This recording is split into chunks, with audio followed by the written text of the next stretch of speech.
So hello guys, অনেক বছর পর মানে পাক্কা এক বছর পর আবার রাইডে বেরোচ্ছি। তো আজকে যাচ্ছি আরেকটা অ্যানাদার ড্রিম চেস করতে, সেটা হচ্ছে নেপাল মুস্তাং মুক্তিনাথ রাইড। তো আজকের ডেটটা হলো 8th of April 2022 and time হয়ে গেছে এখন 8টা 43। অলরেডি অনেক লেট হয়ে গেছে। সকালবেলা 6:30টার সময় বেরোনোর কথা ছিল, বাট এখন প্রায় 9:45 বেজে গেল। তো আমার বন্ধু এক ফ্রেন্ডের সাথে যাচ্ছি, তো দুজন রাইডার মিলে যাচ্ছি। ট্রাভেলটা খুব ভালোভাবে এনজয় করব এবং ফুল মস্তি হবে রাইডটাতে, এবং পুরো ফুল ইনফরমেটিভ ভিডিও হবে। তো প্লিজ তোমরা সাথে থাকো এবং সাপোর্ট করো, এবং আমি তোমাদেরকে বিভিন্ন রকমভাবে পুরো জার্নিটা তোমাদের সাথে শেয়ার করব। তো প্লিজ কাম উইথ মি, আমার সাথে জার্নিটাকে ফুল এনজয় করো। চলো তাহলে রাস্তায় দেখা হবে নেক্সট। ওকে, টাটা। সো গাইস, ফাইনালি আজকে 8 তারিখ, এপ্রিলের 8 তারিখে আমি বেরোচ্ছি নেপালের রাইডের জন্য। অনেক দিন ধরে এই রাইডটার জন্য ওয়েট করছিলাম। তো এখন বাড়ির থেকে বেরোলাম, জাস্ট ঘড়িতে বাজে 9টা। অলরেডি 3 ঘন্টা লেটে চলছি। এটা আমার সাথে এটা প্রায়কারই রোজকারই ঘটনা। প্রত্যেকটা রাইডের আগে এরকমই হয়, যখনই যাব তার আগে নানান রকমের কাজকর্ম এসে পড়ে। যাই হোক, ফাইনালি এখন বেরোচ্ছি। এখন একটু এটিএম থেকে একটু ক্যাশ তুলে নিতে হবে।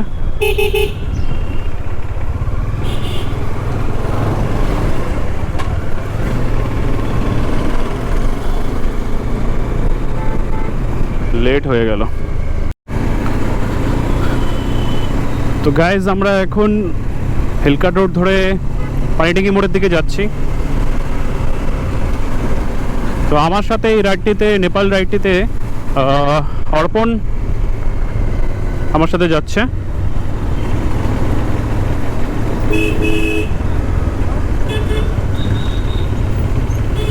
ফাইনালি গাইজ, প্রচণ্ড এক্সাইটেড আমি, মানে বলে বোঝাতে পারবো না কতটা আমি এক্সাইটেড আছি।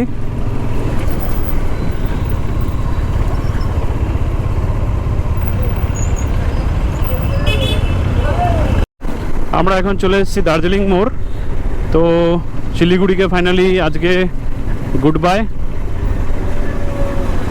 For 1 week. 1 সপ্তাহের জন্য শিলিগুড়ি শহর তোমাকে বিদায়। আর বন্ধুরা, মানে বলে বোঝাতে পারবো না এতটা এক্সাইটমেন্ট লাগছে। আজকে 1 বছর পর আমি আবার রোড ট্রিপ, তাও আবার নেপালে প্রচুর ভালো ভালো লোকেশন আছে, যেগুলো এক্সপ্লোর আমার এখন অবধি করা হয়ে ওঠেনি। তো সেগুলো জায়গায় এখন আমি যাব। তার মধ্যে পোখরা, কাঠমান্ডু, মুস্তাং, মুক্তিনাথ। মুস্তাংয়ের লোয়ার মুস্তাং পার্টটাই যাব, আপার মুস্তাংটা করছি না।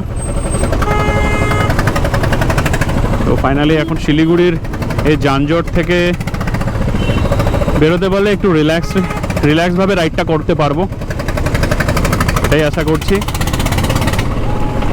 অ্যাকচুয়ালি কি হয়, মানে এই যে কোনো রাইডের আগে মানে অত্যধিক কাজ পড়ে যায় যে কি বলবো। কালকে রাত 1:30টার সময় ঘুমিয়েছি সব কিছু প্যাকিং করার পরেও। তারপরেও সকালবেলা উঠে অনেক কিছু করা বাকি ছিল, সেগুলো কমপ্লিট করলাম।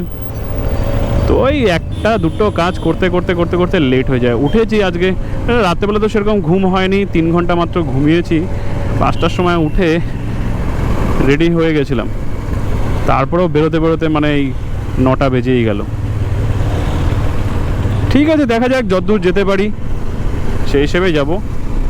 প্ল্যানিং তো আছে কিছু, বাট স্টিল সব কিছু তার প্ল্যান মাফিক হয় না। তো অবস্থা বুঝে ব্যবস্থা নেব আর কি।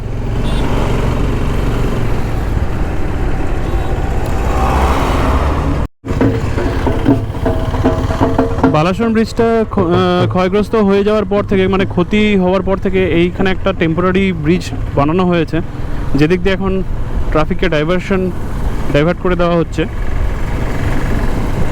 তো যারা মানে শিলিগুড়ির থেকে বাগডোগরা এয়ারপোর্টের দিকে বা ওইদিকে অন্য পানিট্যাঙ্কি সাইড বা কলকাতার সাইড যেতে হবে, তো এই জায়গাটা, এই ব্রিজটা খুব ইম্পর্টেন্ট। তো এই ব্রিজটা একটু অনেক পুরনো, এবং যার কারণে হচ্ছে একটু মানে ক্ষতি হয়ে গেছে ব্রিজটার। আর হবেই না কেন, মানে এত গাড়ি ঘোড়া চলে তো প্রচুর লোড পড়ে না এটার উপরে, তো সেই কারণে একটা এখন টেম্পোরারি ব্যবস্থা করেছে সরকারের পক্ষ থেকে। তো ওই ডাইভারশনটা দিয়ে এলাম।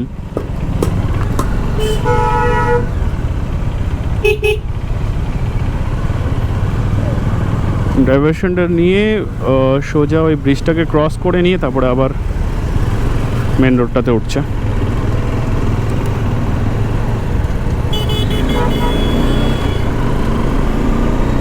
বাগডোগরা বিহার মোড়ের ওপর দিয়ে ফ্লাইওভার দিয়ে এখন নিচে সোজা নেমে যাচ্ছি। আর এই রাস্তাটা সোজা চলে যাচ্ছে পানি ট্যাঙ্কি, আর এটা চলে যাচ্ছে পানিঘাটা।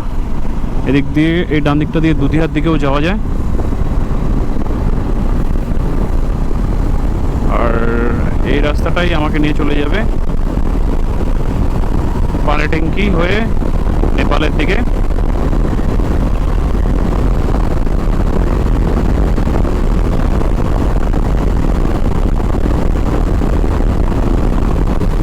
খুব সুন্দর রাস্তাটা,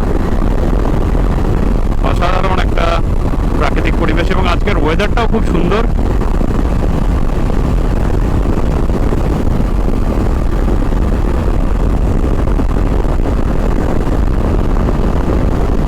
আশা এটাই রাখছি যেন এই ওয়েদারটাই যেন এরকম ওয়েদারটা যেন পুরো ট্রিপটার মধ্যে থাকে, তাহলে একদম সোনায় সোহাগা হয়ে যাবে।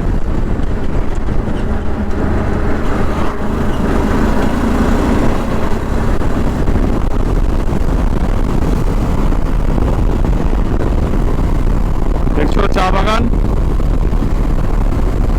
আমাদের নর্থ বেঙ্গলের ঐতিহ্য এবং গর্ব।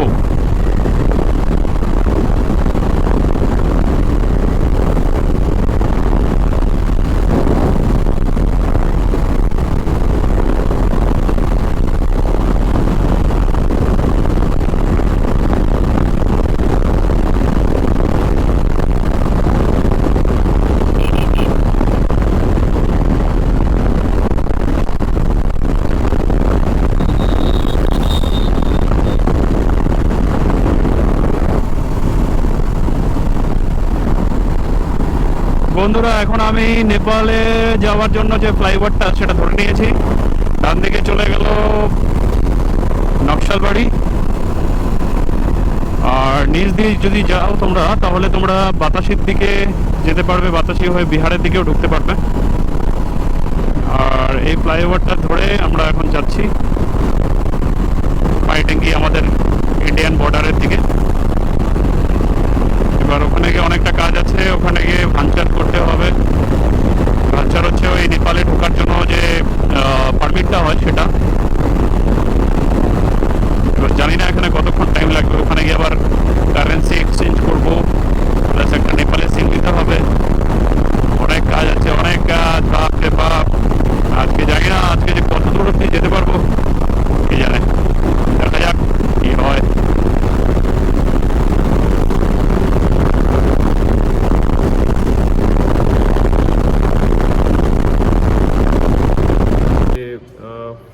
ম্যাক্সিমাম 7 ডেজের জন্যই ভাঞ্চারটা ইস্যু হয়। তো রিকোয়েস্ট করেছি যে যদি 1-2 দিন এক্সট্রা পাওয়া যায়, বিকজ যেহেতু মুস্তাং যাব আমরা, তো সেজন্য যদি একটু বেশি করে পারমিটটা ইস্যু করা হয়। তো এখন তৈরি হচ্ছে এখানে আমাদের ভাঞ্চারটা।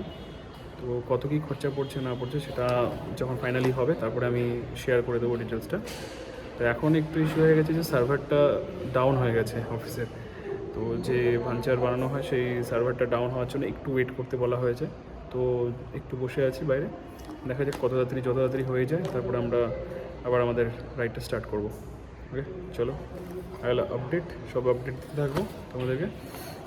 Take care. তো আমাদের এখান থেকে পারমিটের কাজটা কমপ্লিট হয়ে গেল।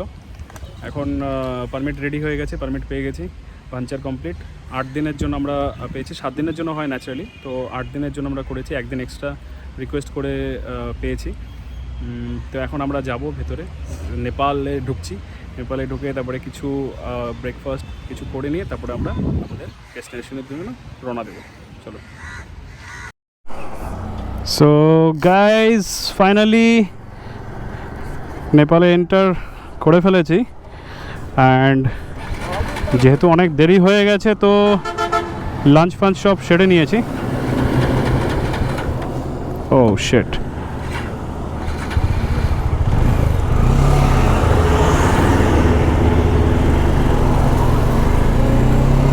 লাঞ্চটা সেরে এখন এটা কি পুল আছে, টিমাই ব্রিজ।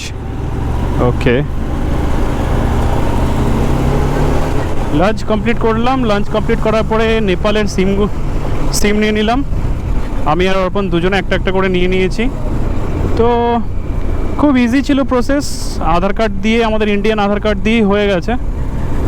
ইন্ডিয়ান আধার কার্ড দিয়ে নিল, আর নর্মাল যেটা আমরা নর্মাল যেরকম সিম নিই, ইনস্ট্যান্ট সঙ্গে সঙ্গে চালু হয়ে গেল। এনসেল বলে এখানে এদের নেপালের যে কানেকশনটা, সেটার নাম হচ্ছে এনসেল। তো সেটাতে আমরা 7 দিনের জন্য একটা নেট প্যাকও ভরিয়ে নিয়েছি। সেটার জন্য খরচা পড়লো, সেটা 2 GB পার ডে করে দেবে। আর টোটাল আমাদের দুটো সিম মিলিয়ে 820 টাকা খরচা পড়লো, যেখানে সিমের দাম হচ্ছে 160 টাকা করে নিল, আর 200 টাকার নেট প্যাক, আর 50 রুপিসের আরও অ্যাডিশনাল টপ আপ রিচার্জ করে নিয়েছি যদি ইনকেস বাড়িতে ইন্ডিয়াতে কোনো ফোন টোন করতে হয়। That's why the process was very easy.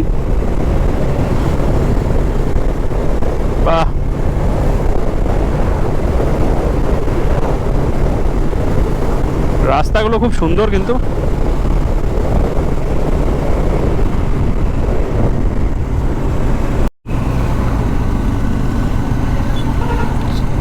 Hello friends, এখন আমি চলে এসেছি বিত্তামোড়ে। বেশ একটা এখানে ভালোই একটা মার্কেট আছে, মানে কাকড়ভিটার পরে মনে হচ্ছে এটাই সেকেন্ড একটা বড় টাউন এই রুটটাতে। দেখা যাক আগে আরও কী টাউন আসে আমাদের এই জার্নিতে। টাইম আপডেট এখন বাজে 1:30, 1:30 I think as per Indian time, because আমার ডমিনারের মধ্যে 1:30 এখন শো করছে। জানি না তোমার ক্যামেরাতে দেখা যাচ্ছে কি না। অ্যান্ড হ্যাঁ, right. And Nepal time is 1:46। Nepal আমাদের থেকে 15 মিনিটস আগে।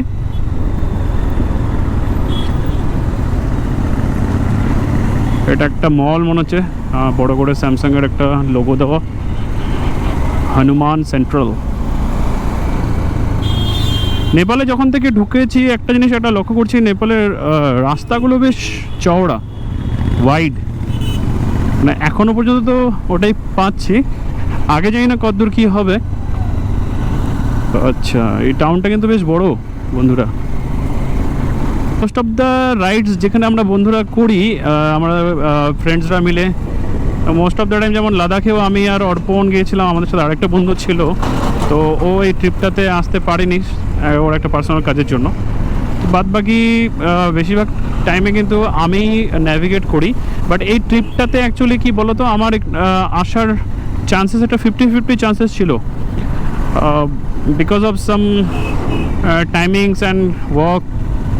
তো প্ল্যানটা যদিও আমি বানিয়েছিলাম, তো অর্পণের সাথে শেয়ার করি, তারপর আমাদের কথা হয় যে আমরা দুজনে তো আসবোই, সাথে আরও কয়েকজনকে বলা হয়েছিল। বাট যেটা হয় আর কি, সচরাচর লাস্ট মোমেন্টে তো পিছিয়ে গেছে অনেকেই। তো বাট আমি আর ওরটাই ফাইনাল ছিল। তো লাস্ট মোমেন্টে আমার একটু টাইমিংয়ের ব্যাপারটা মিলছিল না, তো আমি একটা দোটানার মধ্যে ছিলাম। তো অর্পণ হয়তো নিজেই ও ভেবেছিল যে না, ও করবেই, ও আসবেই, আমি যদি নাও আসি তাহলে একলা চলে আসবে। তো ও মোবাইল হোল্ডার লাগিয়ে নিয়েছে ওর ফোনের, ওর বাইকের মধ্যে। ও নর্মালি এইসব করে না, মানে ইন জেনারেল আমি ন্যাভিগেশনের কাজটার দায়িত্বটা আমার উপরেই থাকে। তো আজকে আমার একটু বেশ মজাই লাগছে, আজকে ওই ন্যাভিগেট করছে, মোবাইল হোল্ডারে মোবাইল লাগিয়ে রাস্তা দেখাচ্ছে, আর আমি বিন্দাস ব্লগিং করতে করতে, জানি না কত ভালো করছি। আর যাই হোক, ওই তোমাদের সাথে কথা বলতে বলতে একটু ফুটেজ তুলতে যাচ্ছি। তো ভিডিওটা পুরোটাই ইনফরমেটিভ ভিডিওই বানাতে চাচ্ছি, বিকজ সত্যি কথা বলতে নেপালের ওপর দিয়ে আমি জার্নি করেছি। মানে একটা বিহার থেকে এই রাস্তাটা হয়ে ঢুকেছিলাম এবং শিলিগুড়ি যাই, বাট অ্যাকচুয়ালি নেপাল এক্সপ্লোর আমি এর আগে করিনি। তো যাই হোক, 2022-এর আমার এটা ফার্স্ট ট্রিপ এবং আশা করি ট্রিপটা খুব ভালো হবে এবং তোমরা খুব এনজয় করবে। চলো, বাকি কথা আরও সুন্দর পরে হবে। ওকে, টাটা।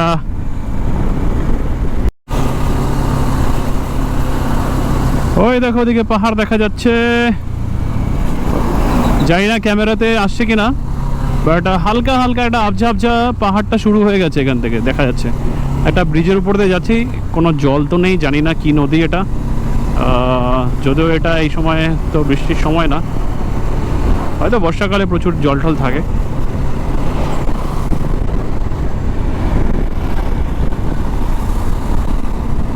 আমি নর্থ বেঙ্গলের ছেলে হয়ে যাই না কেন এতটা এক্সাইটেড হয়ে গেলাম পাহাড় দেখে। হোয়াট এভার, নেপাল তো নেপাল বলে কথা।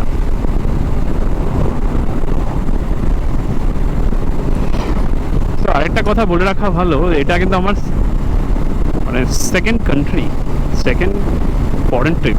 ও my god, wow. First foreign trip ছিল ভুটান। ভুটান যদিও দুবার করেছি, ভুটান অসাধারণ, ভুটানও খুব ভালো এক্সপিরিয়েন্স।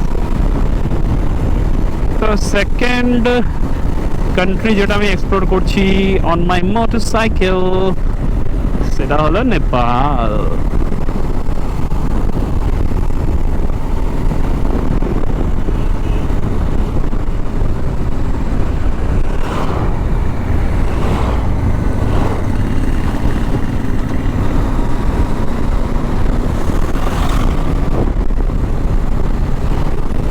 हिमाल का छोरा मगर का मेरो नाम, प्यार बंदा नेपाल मेरो गाँव। हिमाल का छोरा मगर का मेरो नाम,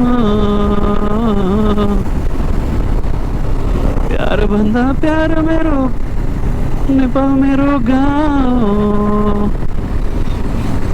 ভাই এর থেকে একটু বেশি জানি না। এই গানটা শুনছিলাম, এই গানটা শুনেছিলাম একটা ডকুমেন্টারি, খুব দারুণ লেগেছিল ডকুমেন্টারিতে আমার।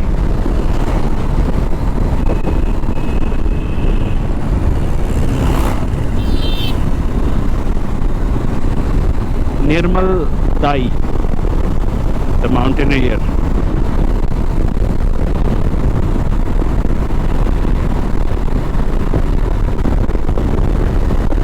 ফরটিন পিক্স নামে একটা নেটফ্লিক্সে একটা খুব সুন্দর একটা ডকুমেন্টারি আছে।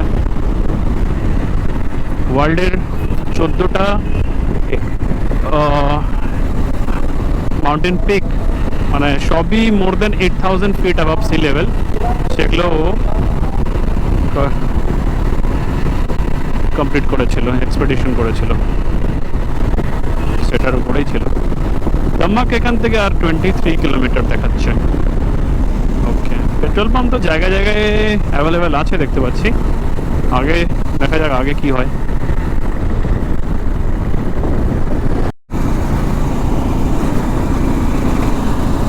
वाह, क्या नज़ारा है, लवली।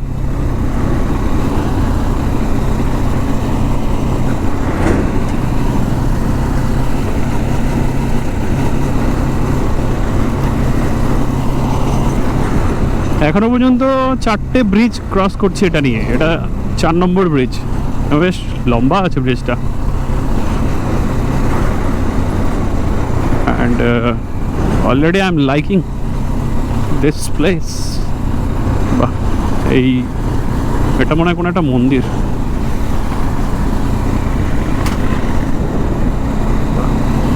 রাইট হ্যান্ড সাইডেও মন্দির, লেফট হ্যান্ড সাইডেও মন্দির। বাহ, মন্দিরটা খুব সুন্দর, এটা একটা মন্দির।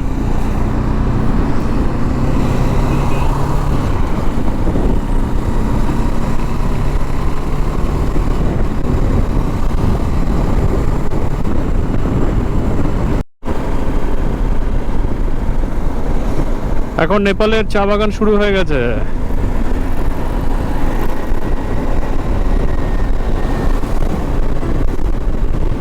ও গাইস, এই দেখো নেপালের চা বাগান। বাহ, দু সাইডেই বেশ রয়েছে অনেকটা জায়গা জুড়ে।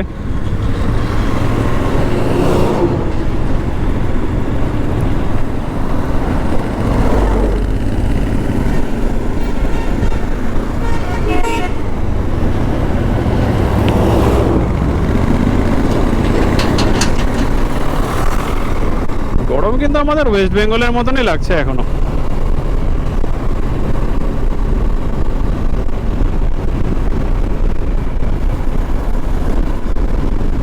ওয়েদারে কোনো বিস্তর কোনো ফারাক নেই।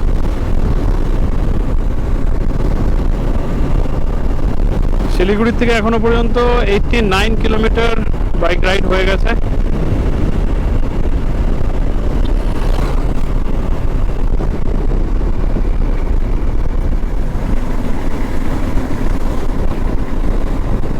এখনো অনেকটা পথ যেতে হবে আমাদের।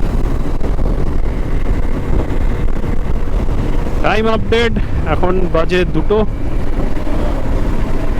বেজে 10 মিনিট ইন্ডিয়ান টাইম, আর নেপাল টাইম 2:25।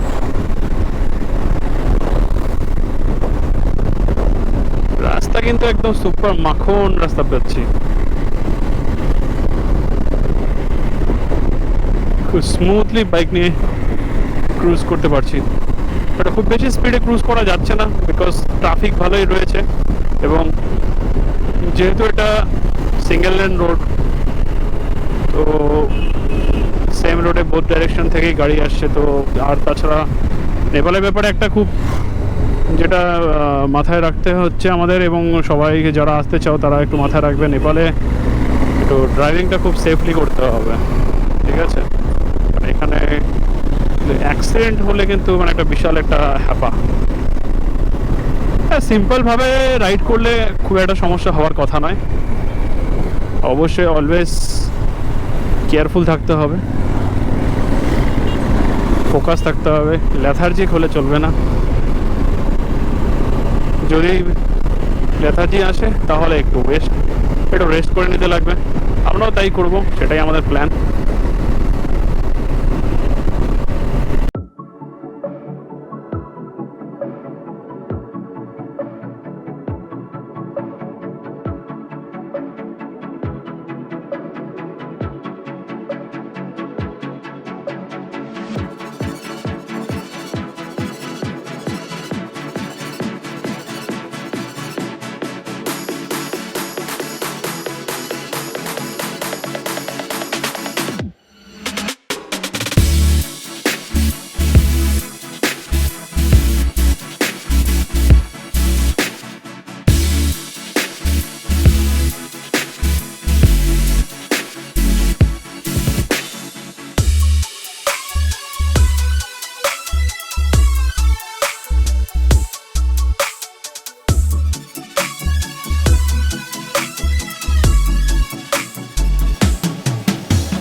এই শাবাশ, এটা তো আমাদের ওই গাজলডোবা ড্যামের মতন রে, এটা একটা ড্যাম আর কি। ওয়াও, এখানকার জলটাই ছাড়ে আর মানে বিহার ভেসে যায়। বিহারে বন্যা হওয়ার কারণ এটাই। গौर से देखो इस डैम को।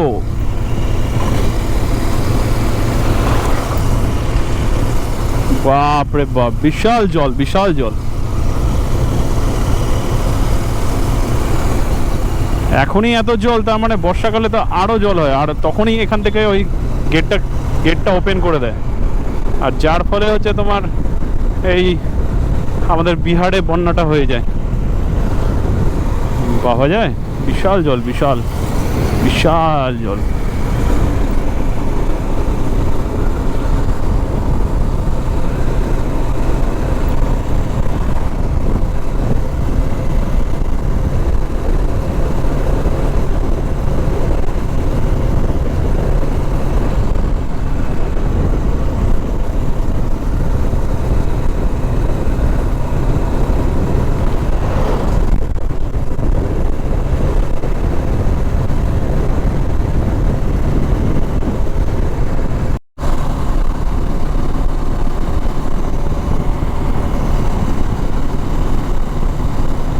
আস্তে আস্তে সন্ধে হয়ে গেল।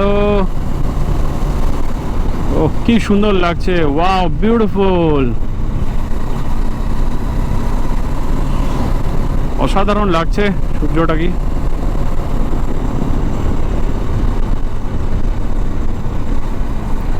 বন্ধুরা দেখো কি সুন্দর দৃশ্য, অসাধারণ।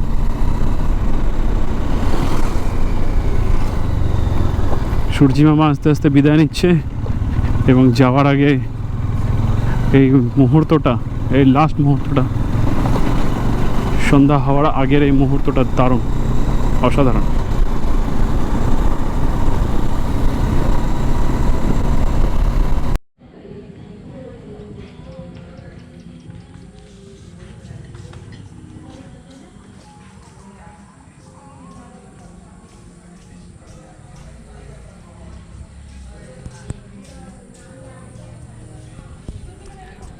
সো আজকে তো প্ল্যান ছিল হেতোড়া অবধি যাওয়ার, বাট হেতোড়া অবধি তো মনে হয় না হবে।